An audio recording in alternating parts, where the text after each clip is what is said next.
안녕하세요. 강남푸른 정신과의 정신과 전문의 신재현입니다. 오늘은 발모벽에 대해서 한번 얘기를 해보려고 합니다. 발모벽이라는 병은 쉽게 말해서 머리를 계속 뽑는 병입니다. 근데 그냥 머리를 뽑는 것이 병이 아니고 머리를 계속 뽑음으로써 두피 쪽에 머리카락이 없어지고 점점 비어지기 시작하는, 또 그러면서 생활에 지장이 많아지는 그런 문제들을 겪게 되는 병이 바로 발모벽이라는 병입니다. 5가지 정도의 진단 기준이 있는데요. 첫 번째로 실제로 털을 뽑아서 눈에 띄는 빈틈이나 반점이 생겨야 됩니다. 둘째로 다시는 안 뽑아야지 라고 계속 마음을 먹는데 계속해서 손이 가는 그런 경험이 반복돼야 되고요. 또 그 때문에 학교나 직장, 여러 가지 사랑하는 사람과의 관계가 심하게 흔들리게 됩니다. 넷째, 또 단순 원형 탈모 같은 피부 질환으로 설명되지 않아야 되고요. 다섯째는 다른 정신질환, 이를테면 도박 중독이라든지 피부 뜯기 증후군, 이런 것으로 설명되지 않아야 됩니다.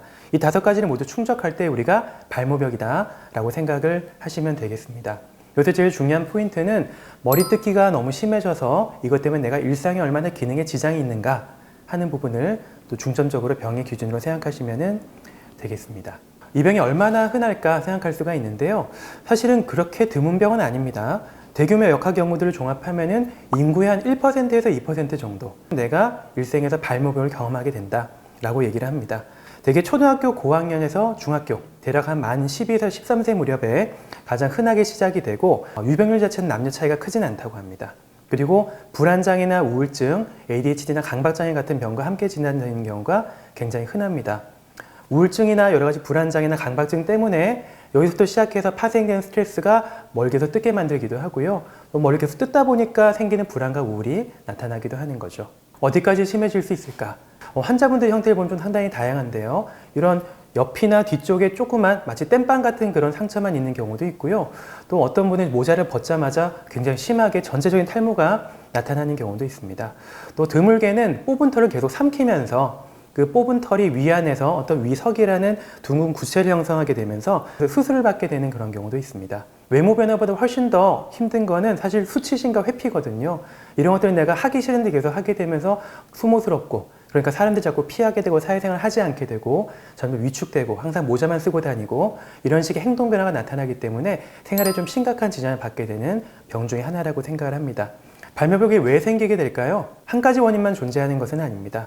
먼저 생물학적 요인을 들 수가 있는데요. 가족격 연구에서는 일촌가족 중에서 강박 스펙트럼 장애가 동반된 확률이 일반인의 3배 이상 높다고 합니다.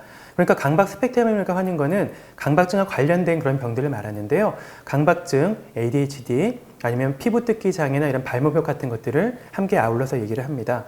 뇌과학 연구를 보면 보상회로, 특히 습관 관련된 해로인, 미상액과 전전두 피질이 평소보다 좀 예민하게 반응한다고 얘기를 하고요. 또 둘째로 심리적인 요인들이 있을 수가 있는데, 당연히 긴장이 심할 때, 불안이 심할 때, 혹은 내가 뭔가를 계속해서 반복해서 하게 되는 그런 지루한 작업들을 할 때 이런 감정들 때문에 나도 모르게 손끝으로 어떤 특정 곳의 털을 자꾸 뽑게 되는 그런 현상이 나타난다고 합니다. 뽑는 순간 딱 하는 느낌과 동시에 뭔가 해소감을 느낀다고 하고요. 그래서 이런 안도감을 보상으로 학습하게 되면 이런 반복된 루프가 형성되기도 하는 거죠. 세 번째는 사회적인 요인이 있을 수가 있는데요. 시험 기간 동안 좀 심해진다든지 대인관계가 좀 힘들어지는 시기에 이게 좀 심해지거나 스트레스가 심한 시기에 이런 발모벽이 좀 심하게 이어지는 경우를 많이 경험을 하게 됩니다. 어떤 분들은 이것을 치료하지 않아도 저절로 낫는 병이 아니냐라고 얘기를 하시는데, 사실은 수년이 지나도 증상이 지속되는 분들 굉장히 많습니다. 성인의 장기 추적 연구에 따르면 완전히 나아지는 비율이 생각보다 높지가 않아요. 10에서 한 15% 정도라고 하거든요. 나머지 분들은 대개는 이런 증상을 쭉 유지하거나 심해졌다가 좋아졌다를 계속 반복하면서 장기적이고 만성적인 경과로 들어가는 경우를 보게 됩니다. 그래서 초기에 정확하게 좀 진단을 하고 그런 근거에 기반한 치료들을 꾸준히 해나가는 것이 필요하다고 생각을 합니다. 현재까지 가장 확고한 1순위의 치료는 행동치료라고 합니다. 특히나 행동치료 중에서 습관역전 훈련이라는 것이 있는데요. 이 습관역전 훈련이라는 것은 내가 머리 뽑는 것과 대비되는 행동들을 계속해서 연습을 함으로써 이런 트리거가 왔을 때 머리 뽑기보다 다른 행동들로 쉽게 이어질 수 있도록 훈련하는 것을 말하는데요. 이 훈련에 대해서는 2부에서 계속해서 이어서 말씀드리도록 하겠습니다. 아직은 약물은 좀 보조적인 위치에 있다고 보시면 되겠습니다. 약을 열심히 쓰고 먹는다고 해가지고 이 발모벽이 좋아진다는 것보다는 이런 발모벽과 관련된 불안 증상이나 우울 증상에 있어서 약을 쓰면서 이것들을 함께 치료해 나가는 것이 발모벽 치료에 있어서 굉장히 중요하기 때문에 필요하다면 약을 함께 쓰기도 합니다. 그래서 결론적으로 약물치료 단독보다는 보조적인 약물치료와 더불어서 행동치료를 꾸준히 해나가는 것이 가장 효과가 있고 성공률이 높은 치료다라고 생각을 하시면 되겠습니다. 아마 지금 이 영상을 보시는 분들 중에서 나는 왜 이렇게 의지가 약할까? 이거 참으면 되는데 왜 참지 못할까? 라는 생각을 하시는 분들이 많을 텐데 그런 목소리를 잠시 내려놓고 내가 학습한 습관이다. 이거는 내 잘못이 아니고 여러 가지 환경적인 요소들과 복합적인 원인들이 함께 만들어낸 습관이구나 라고 생각하면서 자신을 좀 더 자비로운 마음으로 바라봐 주시면 좋겠습니다.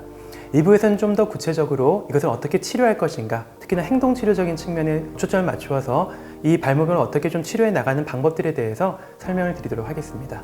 지금까지 정신과 전문의 신재현이었습니다. 감사합니다.